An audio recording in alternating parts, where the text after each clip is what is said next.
بہت بڑا سبب ہے دین سے دور لوگوں کے اور دور ہو جانے کا۔ جنید جمشید گلوکار ہے، گانا گانے والا، اب ماشاءاللہ توبہ کر لی ہے، مجھ سے بڑی داڑھی ہے، مجھ سے بڑی پگڑی باندھتا ہے۔ 6 سال ہم اس کے پیچھے پھرتے رہے۔ جب اللہ نے اس کو توبہ کی توفیق دے دی تو اس نے مجھ سے کہا میں صرف اس وجہ سے ان راہوں پہ چلا کہ تم نے مجھے حقیر نہیں سمجھا اور نفرت کا اظہار نہیں کیا، اور دوسرا کبھی فتویٰ نہیں سنایا کہ تو حرام کھاتا ہے، حرام ہی تو کھا رہا ہے، لیکن ہم نے کبھی منہ سے نہیں کہا تو حرام کرتا ہے، حرام کھاتا ہے۔ سنتے رہے سنتے رہے سنتے رہے، چلتے رہے چلتے رہے۔ 6 سال کے بعد خود ہی توبہ کر لی، 3 چلے بھی لگا لیے اور داڑھی بھی رکھ لی اور چلے بھی لگ گئے اور کتنے حج ہو گئے، اور اس کے پیچھے کیا تھا؟ صرف محبت۔ اس کے گناہ کا اس کو تانا نہیں دیا۔ تو یہ جو تانا دینا ہوتا ہے یہ اور لوگوں کو دین سے دور کرتا ہے۔ تو اس آدمی نے عیسیٰ علیہ السلام کے ساتھی نے یوں دیکھا اور بڑی حقارت سے کہا ہاں بڑے آئے ہیں، جو نیک لوگ ہوتے ہیں، نیک پاک عورت، پردے دار عورت، کوئی آ گئی ایسی بیچاری تھوڑی سی اعمال میں ڈھیلی تو اس کو بڑی ایسے نفرت کی نظر سے دیکھتی، آپ بڑی نیک حاجن بنتی، اس کو ایسی نظر سے دیکھتی۔ یہی حال یہ پکے نمازیوں کا ہے، یہ ایسے دیکھتے ہیں کہ جیسے پتہ نہیں اگلا دین سے ہی نکل گیا ہے۔ تو اس نے یوں دیکھا تو اللہ تعالیٰ نے فوراً جبریل کو بھیجا، کہا میرے روح عیسیٰ تیرے پیچھے 2 آدمی آ رہے ہیں، ایک تیرا ساتھی ہے، ایک ڈاکو چور و چکا ہے۔ ڈاکو سے کہو تیری توبہ پر تیرے پچھلے سارے معاف، تو نئے سرے سے عمل کر، اور اپنے ساتھی سے کہو تیری نفرت کرنے پر تیری ساری نیکیاں برباد، تو بھی نئے سرے سے اب نیکی، تیرا سب ختم، تو ٹھیکیدار ہے میرے بندے کو حقیر سمجھنے کا۔ تو میرے بھائیوں اور بہنوں، ہمارے گھروں میں آگ ہے، آگ، اور وہ آگ چولہے کی آگ سے تیز ہے، پیٹرول گیس کی آگ سے تیز ہے، اور وہ غیبت کی بھڑکائی ہوئی آگ ہے۔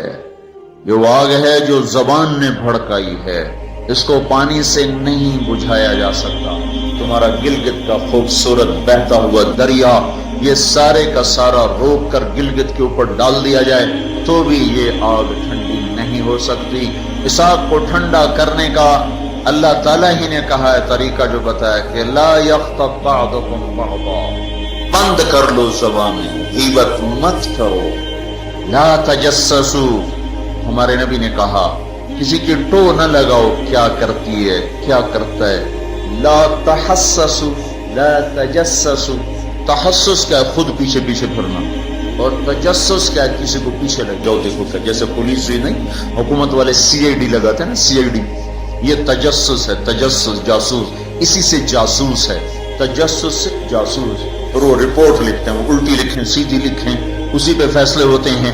تو میرے نبی نے کہا کسی کی ٹو نہ لگاؤ، کسی کی برائیاں نہ دیکھو، برائیوں پہ پردے ڈالو، اچھائیوں کو اچھالو، تو اللہ تمہیں سیدھا جنت کی راہوں پر لے جائے۔ تو جہنم وہ ہے جو اس میں مسلمان مرد عورتوں کو ڈالا جائے گا جو نافرمانی کرتے، نماز چھوڑتے مر گئے، سود کھاتے مر گئے، حرام کھاتے مر گئے، رشوت لیتے مر گئے، نماز چھوڑتے مر گئے، روزہ چھوڑتے۔ ایک اور بتا، یہ گناہ تو عام ہے، بہنوں کو حق نہیں دیا اور اس کے ساتھ مر گئے۔ بہنوں کا حق ہے نا باپ کی جائیداد میں، ماں کی جائیداد میں۔ اگر باپ نے 3 روپے چھوڑے ہیں، ایک بھائی 2 بہنیں ہیں، 2 روپے ایک بھائی کو ملے اور آدھا ان کو ملے گا، تو کیا ہوا بھائی؟ ادھر کیا ہوتا ہے؟ سارا حق بھائی دبا کے بیٹھ جاتا ہے، سارا حق بھائی نے دبایا، اور بھائی کیا ہوا؟ بھائی ہمارا رواج کوئی نہیں۔ اچھا قرآن تو کہتا ہے للذکر مثل حظ الانثیین، 2 بیٹیوں کے برابر ایک بیٹے کا حصہ ہے، 1 روپیہ بیٹی کو ملا، 2 روپے بیٹے کو ملے، 8 آنے بیٹی کو ملے، 1 روپیہ بیٹے کو ملے گا۔ پر اللہ تبارک و تعالیٰ نے عورت کا حق پہلے بتایا، مرد کا حق بعد میں بتایا، للذکر مثل حظ الانثیین، للذکر مثل حظ الانثیین۔ اور یہاں ساری گلگت کی وادی بہنوں کا حق کھا جاتی ہے، اور کوئی کہتا بھی نہیں کہ حرام ہو گیا۔ تو رشوت کھائے تو کہتے رشوت کھاتا ہے، کوئی سود کھائے کہتے بڑا مجرم ہے سود کھاتا ہے، کوئی ڈاکہ ڈالے تو کہتے بڑا ظالم ہے ڈاکے مارتا ہے۔ سارے گلگت والوں نے بہنوں کے حق پہ ڈاکہ مارا، نہ کوئی مقدمہ ہوا، نہ کوئی فریاد ہوئی، نہ کسی نے ہائے کی، اور کسی بہن نے کچھ مانگ بھی لیا تو الٹا اسے پہ چڑھائی ہو گئی۔ بہنوں کا حق کھاتا ہوا مر گیا، جنت کی ہوا بھی نہیں لگی۔ ماں کا حق کھا لیا، خامد مر گیا، اللہ نے ماں کا حق رکھا ہے۔ اولاد ہے تو 8واں حصہ ماں کا ہے، اولاد کوئی نہیں 4تھا حصہ ماں کا ہے۔ باپ مر جاتا ہے، مائیں بیچاری فقیر بن کے بچوں سے خیرات مانگتی ہیں، حالانکہ اللہ نے خامد کے حق میں سے 1/8 ماں کا حق رکھا تھا، کوئی نہیں دیتا۔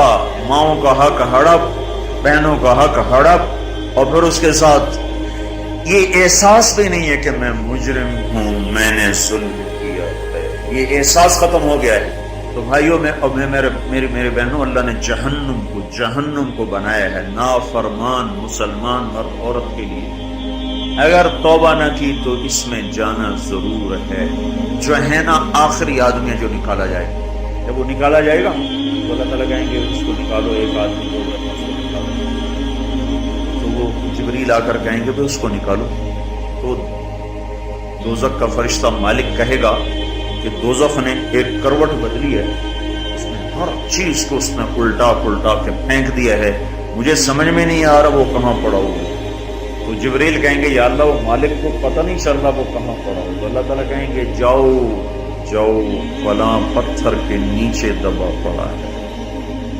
میں نے پتھر بتایا تھا نا، پتھر کیا ہوتا ہے، پتھر کیا ہوتا ہے جس کے نیچے پہاڑ بھی پگھل کے پانی بن جائیں گے۔ اللہ تعالیٰ کہیں گے فلاں دوزخ کے کونے میں پتھر کے نیچے ہے، تو جبریل بھی اندر جائے گا اور وہ مالک بھی اندر جائے گا۔ وہ پتھر کو اٹھائیں گے تو نیچے منہ کے بل گرا پڑا ہوگا اور اس کے اوپر آگ ہی آگ ہوگی، اور وہ زبان سے کہہ رہا ہوگا یا حنان یا منان۔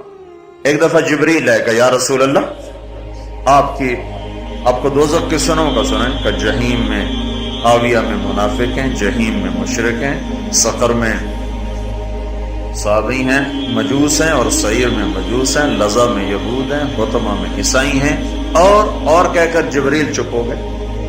تو آپ نے کہا اور کیا؟ کہ جی آپ سے شرم مت کہنے نہیں بتاؤ، کہا جہنم میں آپ کی امت ہے، نافرمانی کرتے ہوئے جو مر گئے توبہ کیے بغیر۔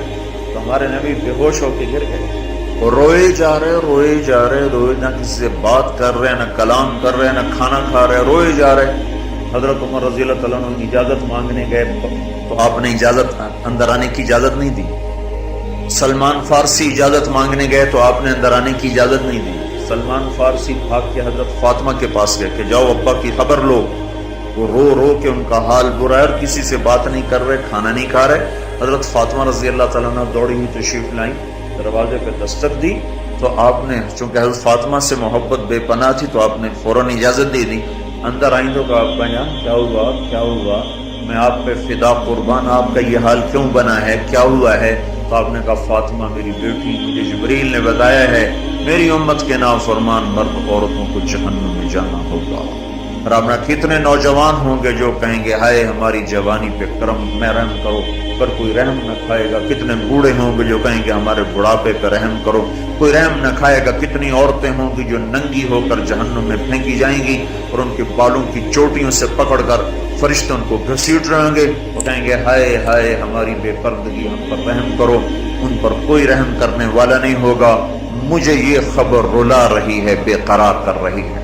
تو لِيَبْلُوَكُمْ أَيُّكُمْ أَحْسَنُ عَمَلًا، ان قریب موت پر یہ سب کچھ کھل کے سامنے آنے والا ہے۔ اللہ تعالیٰ نے اس کی تیاری کے لیے ہمیں یہاں بھیجا ہے۔ ہم آزاد نہیں ہیں، اللہ اس کائنات کا بادشاہ ہے، زندگی موت کا نظام بنایا اور عزت اور ذلت کا نظام بنایا، جنت اور جہنم کا نظام بنایا، عرش فرش زمین آسمان چاند تاروں کا نظام بنایا، اور دنیا اور آخرت کی ساری عزتوں تک پہنچانے کے لیے حضرت محمد صلی اللہ تعالی علیہ وسلم کو رہبر بنا کر، ہادی بنا کر، قیامت تک کے آنے والے انسانوں کے لیے رہبری کا طریقہ دے کر آپ نے مدینے مکے کی پہاڑیوں سے آپ کو چاند بنا کے، سورج بنا کے آپ کو طلوع فرمایا، اور پھر قیامت تک کے لیے سورج چمکتا رہے گا، یہ چاند چمکتا رہے گا، نہ یہ گھٹتا ہے، اور نہ اس پر کوئی گہن لگتا ہے، نہ اس پر کوئی داغ آتا ہے، نہ اس میں کوئی آگ ہے۔ آپ ساری دنیا کے مردوں عورتوں کے لیے عزت کا راستہ لے کر آئے، بلندی کا راستہ لے کر آئے، کامیابی کا